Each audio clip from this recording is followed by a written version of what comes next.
कोई भी लड़की अपनी मर्जी से नहीं आती, सबको धोखे में ही लाया गया है। जब उनको पता चलती है, एक शीशा जिस तरीके से टूटती है उस तरीके से सबके दिल टूटते हैं। जॉब की वजह से मैं बेंगलोर से दिल्ली आया उस आदमी का साथ, उसने मेरे को एक ही रात में बेच के चले गया। मैं लगभग 10 साल रहा। सुबह से लेकर शाम तक 120-130 क्लाइंट्स लाते थे। एक लड़की का रेट है 500 रुपये। वहाँ पे एक रिक्शा वाले से लेके अच्छे घर का अमीर लोग भी आते हैं। अगर मैं अटेंड नहीं करती थी, मुझे खाना नहीं देते थे। 2 बार भाग भी गई थी, खाना ना कपड़े लत्ते कुछ भी नहीं थे। फिर वापस लौट के वही आना पड़ती थी। वहाँ पे बच्चे के सामने माँ धंधा कर रही है, बुला रही है क्लाइंटों को, और वो मैं उसकी माँ हूँ। मुझे उसको बांध के धंधा करना मेरी कैसी लाइफ है। मेरे बेटे को किस तरीके से मैं कुत्ते की जैसे पाल रही हूँ। लड़कियों को एक ही बात कहना चाहती हूँ, आंख बंद करके किसी पे ट्रस्ट मत करो। और ट्रस्ट करने से अपना लाइफ ख़राब होएगा और आने वाला अपने बच्चों का भी लाइफ ख़राब हो सकती है। जीबी रोड के कोठों में हजारों लड़कियां हैं। इन्हीं लड़कियों में से कुछ लड़कियां इस दलदल से आजाद भी होती हैं। कभी पुलिस तो कभी एनजीओ की मदद से वो लड़कियां नई जिंदगी की शुरुआत करती हैं। आज ऐसी ही एक लड़की जो जीबी रोड के कोठे से आजाद हुई है। आइए बात करते हैं कि जिंदगी कोठे के बाद कैसे बदली और अब वो अपनी जिंदगी कैसे जी रही हैं। जी स्वागत है आपका। एक्चुअली मैं बेंगलुरु का रहने वाली हूँ। मेरे को 2012 में है ना जॉब की सिलसिले में जॉब दिलवाएंगे बोल के बेंगलुरु से दिल्ली लाया है। पर शुरू में तो मुझे लैंग्वेज की पता था ना, यहाँ का कोई जानकारी थी। मुझे इतनी अनजान थी। एक छोटी सी गाँव का थी, मैं शहर के बारे में नहीं जानती थी। स्कूल हो गया, घर हो गया, उस तरीके से मैं जी रही थी। पर उन्होंने एक मुझे बताया था, रोज़ का 2000 रुपये सैलरी रहेगा और जो भी आप 3 मंथ भी जॉब करेगी आपके घर की परेशानी ख़त्म हो जाएगा। थोड़ा घर की हालत थी वैसी थी, गरीब घर की थी, तो मैंने सोचा थोड़ा मैं जॉब कर लूँ, घर वालों की मदद हो जाएगा। जॉब की वजह से मैं बेंगलोर से दिल्ली आया उस आदमी का साथ, उसने मेरे को एक ही रात में बेच के चले गया। अगले दिन उसने नज़र नहीं आया। अगले दिन से क्या, आज तक उसने नज़र नहीं आया। और जिसने मुझे खरीदा तब मुझे 15 दिन की बात बताया मैं बिकाऊ हूँ। उसने मुझे पैसे दे के खरीदा। मेरे को बेचे गए कोटे नंबर 50 में। लगभग 10 साल रहा। मेरा उम्र अभी 27। कोठों में हम लोग गए थे, एक स्टोरी हमने की। लगभग 1 करोड़ लोगों ने वो स्टोरी देखी है कि जीबी रोड के कोठों के अंदर की जिंदगी क्या है।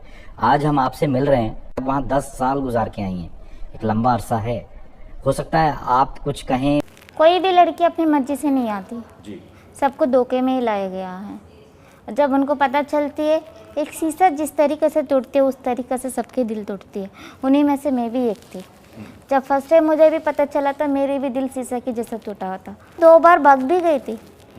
फिर रहने का खाना, छत थे ना, खाना खाने की खाना ना, कपड़े लत्ते कुछ भी नहीं थे। फिर वापस लौट के वही आना पड़ती थी। जैसा कि 10 दिन गुजर जाती थी, लगता था हाथ में पैसे ख़त्म, वापस लौट के वही आना पड़ती थी। किसी का जान ना पहचान नहीं, अकेली लड़की, कहाँ घूमूँ ये दिल्ली वाली शहर में। उनके माता पिता ने मुझे 10th पास करवा दिया था ना। मैं जॉब करती हूँ बोलो तो किसी भी जॉब को रिकॉर्डिंग बोले तो मान जाते हैं। मैं 2012 की बात कर रही हूँ। जिसने जो लेडी मुझे खरीदी थी उसने मेरे को लगभग 40-50 हज़ार रुपये में खरीदी होगी। तो उसके पास लगभग 25-26 ब्रोकर थे। उस ब्रोकर जो मॉर्निंग 11 बजे से लेकर रात को 3 बजे तक जितने भी क्लाइंट्स लोग लाते थे वो मुझे खुद अटेंड करना पड़ती थी। बिकॉज प्रॉब्लम ये था, उसने मुझे पैसे लगा के खरीदी थी। अगर मैं अटेंड नहीं करती थी मुझे खाना नहीं देते थे। और वो लगभग सुबह से लेकर शाम तक 120-130 क्लाइंट्स लाते थे। ना किसी को बोल पाती थी ना भाग पाती थी, क्योंकि जहाँ जिसने मुझे खरीदी थी उस कोटे में उस लेडी की बातें सारी लेडी सुनते थे। और मैं ऐसी 2-3-2.5 साल तक तो वैसे जीना पड़ी जैसा मैं उन पर बिल्कुल बुरा ट्रस्ट किया हूँ और उनके अलावा मेरा कोई दुनिया नहीं है करके उनसे बोलते घुल मिलने लगी। तो उनको ट्रस्ट आया, अब ये जाएगी नहीं। अच्छा, जैसे आपने अभी बताया कि सुबह 11 से रात 3 बजे तक क्लाइंट्स लगातार आते रहते हैं, तो कितने घंटे एक आम जो सेक्स वर्कर है उसे सोने को मिलता है? रात को 3:30-4 बजे सोएगा तो सुबह 9:30-10 बजे उठ जाते थे। शरीर जो है थकता नहीं है, मतलब एक तरह से आपको मशीन की तरह इस्तेमाल किया जाता है, मशीन से भी बदतर इस्तेमाल होता है। तो कभी लगता था कि मैं बहुत थक गई हूँ, अकेले में कभी रोना आता था? और बाकी लड़कियां एक दूसरे का कैसे सपोर्ट करती हैं? लगती भी तो मैं किसी को बोल नहीं सकती थी, बोलूँगी तो मैं पिटती थी, मुझे खाना नहीं मिलती थी, और मैं किसी को बोल नहीं सकती थी दर अंदर के दर मुझे क्या दिक्कत हो रही है। अभी तकलीफ है, मुझे अटेंड करना तो करना था मुझे क्लाइंट को, ये मेरे ही कंडीशन है। तो जो वहाँ की जितने भी लड़कियाँ बिका हुआ होते हैं नया नया, सबकी यही सिचुएशन थी। जैसे शरीर थक जाता है पूरा दिन, वहाँ पे कई क्लाइंट्स आते हैं, आप कह रही हैं 100 के ऊपर, तो लड़कियां का खुद से ही मतलब नशा की दर्द दूर करने के लिए कोई गोली ले ली, कुछ ऐसा करती हैं? गोली लेते, गुटखा खाते, तंबाकू खाते, दारू पीते, शराब पीते, हर तो तरीके का क्लाइंट नशा करते। क्लाइंट लेके आता है दारू, उसका पीती हैं या अलग से अपना भी पी सकते हैं? क्लाइंट का भी पीते हैं, अपना भी पीते हैं। जो कई क्लाइंट कहते हैं मैं लूट लिया गया वहाँ पे, वो सही बोलते हैं? सही बोलते कौन हैं। लूटता है उनको, मतलब वो जो डीलर रखे गए होते हैं, ब्रोकर? हाँ, ब्रोकर ही ज़्यादा से ज़्यादा लूट। कुछ क्लाइंट्स ऐसे भी होते हैं कि मतलब आपस में कोई लव स्टोरी बन जाती है या बाद में शादियां वादियां हुई, कुछ होता है। नीचे जाओ, अपना कमा लो, अपनी खाओ बोलते, नीचे जाते और उनके साथ आइसक्रीम खाते, उधर उधर जाते, वैसे चले जाते। वहाँ पे एक रिक्शा वाले से लेके अच्छे अच्छे घर का अमीर लोग भी आते हैं। गंदगी के बारे में नहीं है, भले मैं एक बल माफ़ी चाहता हूँ सबसे, वो लाइन ना हो तो ना जाने कितना लड़कियों का ज़िंदगी पटरियों पे ख़राब होती है। हाँ, इसकी मतलब वो लाइन होगी तो हमारे जैसा मासूम लड़कियों का ज़िंदगी भी ख़राब नहीं होना चाहिए। मैं भी जॉब ढूंढ रही थी बेंगलुरु में, घर की कंडीशंस देख के मुझे भी जॉब की जाल में फंसा के लाया।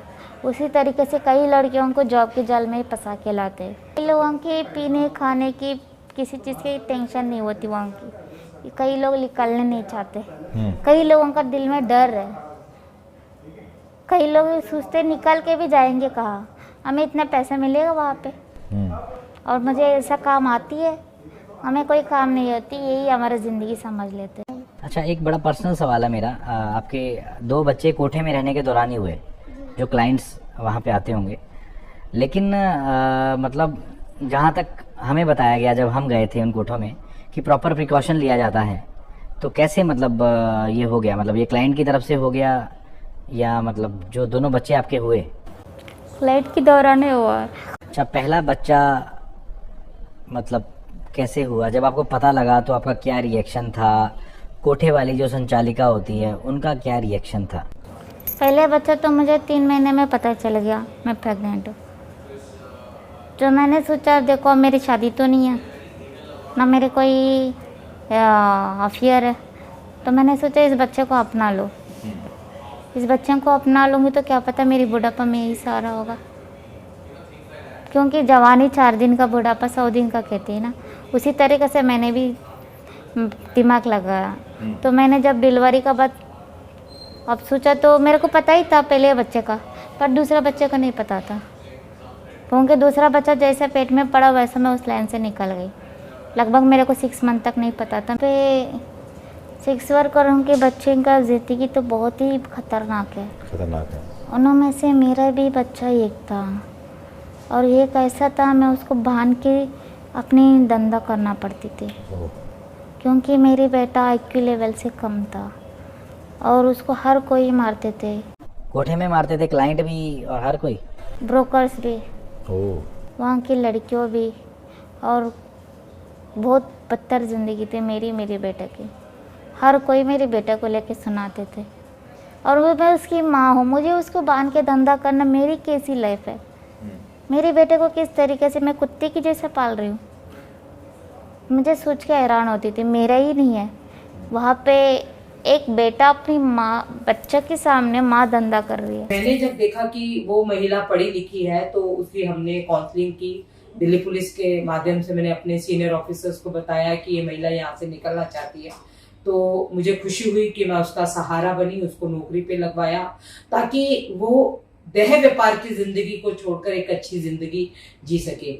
ऐसी कई लड़कियों के लिए उनकी आजीविका चेंज करने के लिए, उनके हुनर को और निखार लाने के लिए हमने उन्हें वोकेशनल कोर्सेज कराए। आप चाहेंगे जो आपको जिंदगी में धोखा मिला, बाकी लड़कियों के साथ ना ऐसा हो, कुछ मैसेज देना चाहेंगे ऐसी लड़कियों को जो झांसे में आ जाती हैं कई लोगों की और उनको बेच दिया जाता है दिल्ली लाकर? जैसे कि मैंने लोगों का ट्रस्ट किया हूँ, वैसे एक आम लड़कियों को एक ही बात कहना चाहती हूँ, आंख बंद करके किसी पे ट्रस्ट मत करो।